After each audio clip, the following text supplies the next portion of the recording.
Hi, my name is Brittany Koch, and I'm a public health student at Old Dominion University. I recently interviewed Debra Timm, the Director of Emergency Services at DePaul Medical Center. She has over 30 years of experience as a registered nurse, and before that, to pique her interest in healthcare, she was a lab technician. Since then, she's gone on to get her master's in emergency management and is currently continuing her education into nurse practitioner. DePaul Medical Center, where Tim works, is located in Norfolk, Virginia, in the zip code 23505. It's a mission-based hospital and part of the Bon Secours Company Group. It is really well known for its emergency department and the no wait time that they tout. Thanks to the 2010 census, we have some very current information about Norfolk, Virginia, and the zip code 23505.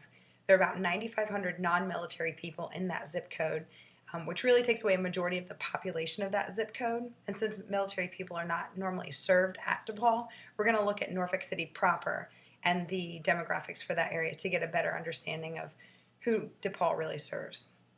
There are nearly 243,000 people in Norfolk City proper. About 90% are either black or white, with about a 50-50 split between the two races. About 6.6% of the population is Hispanic, and the rest are Asian or of mixed races. About 83% of adults have high school diplomas, but only about 23.4% adults have higher education than high school degrees. The per capita income is right around $23,000. And some issues that we have that are able to be seen in demographics that really relate to community and public health issues are that 1 in 3 homes has at least one of the following: a complete lack of plumbing or a lack of complete kitchen in the home, that the rent or mortgage is at least 30% of income, and that most houses, well, 1 in 3 houses, has at least one person per room, in most cases more than one person per room. Also in Norfolk City, there are 75,000 patients per provider, which is a ratio that's far too high to provide good care for the community. In Tim's role, she has 5 main things that she does. She manages staff, a budget. She is able to coordinate and oversee the community health of her program, and she needs to support her company and also report to other governmental organizations. In managing staff, it's really important that she has adequate staffing in the emergency department. She currently has 71 employees, but numbers aren't the only game. It's also important that she has experience there to make it safe. She hires physicians, support staff for physicians, including nurses, nurse practitioners, physician assistants, nurses, and technicians. There's also administration and registration staff, as well as community support, including financial counselors, life coaches, and things that really just bring the community up a notch. So it's really great that they're doing that there. So she's ultimately responsible for the care of the people who come into her emergency department, even though she's not the one actually providing the care. It's also really important that she's well educated. Her nursing experience really plays into this. She's able to understand the needs of the people who are working for her as well as of the patients. Makes her a better boss.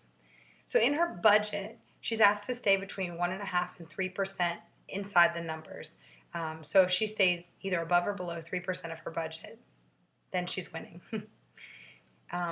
It's hard sometimes, though, to balance staffing needs with budget goals, because you want to make sure that you have safe staff and you have educated staff, and educated staff cost more, and more nurses cost more.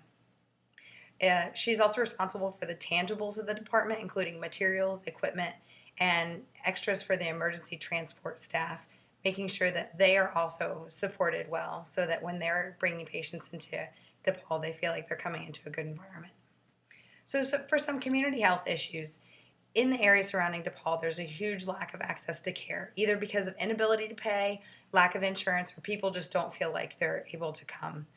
There's been a 30% decline in primary care providers in the area.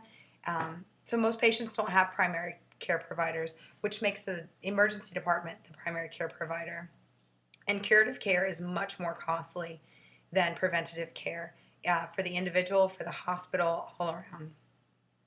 The benefit, though, is that DePaul is able to provide care for these people, as well as life coaches and financial counselors, and also refer them over to Park Place Clinic, which provides not free service, but a more cost-effective service.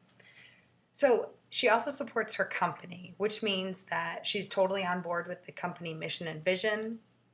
She has lots of compassion for her community, which really makes her a good fit at DePaul. She speaks very highly of her leadership and she supports all the staff underneath her. And she's really excited about being able to provide care for patients, even if they can't pay. And she really makes it a focus that everyone receives quality care, receives it in a timely manner, and that they just feel really well taken care of when they leave. As for governmental oversight, there are two main groups that she has to report directly to. That's JACO, or the Joint Commission for the Accreditation of Hospitals, and the the Virginia Board of Nursing. These groups make sure that hospitals and nurses are following the regulations that are set forth for them to make safe places for not only patients but also people to work in. She also has to follow the regulations set forth by the Virginia Department of Health and the Centers for Disease Control. While she doesn't report directly to either of these groups, she does have to make sure that her physicians are tracking any type of communicable diseases or anything that are inside the hospital so that she maintains a safe and healthy environment for all the patients. In my experience with her, I really learned about balance. Like, Tim has a family, she's a strong female, but she's able to just still do all of those things and do them well. So it really gave me a lot of hope in being able to be a strong female in the healthcare profession. Her work and personal relationships, she does a great job of also balancing those. And even in her budgetary constraints, she's all about balance. Her education is really important to her. She's a skilled provider. She's understanding of where her staff is mentally and emotionally. And she's just really someone that I would want to work for. So, lots of experience gained. Really enjoyed it. Thank you so much for listening. Bye.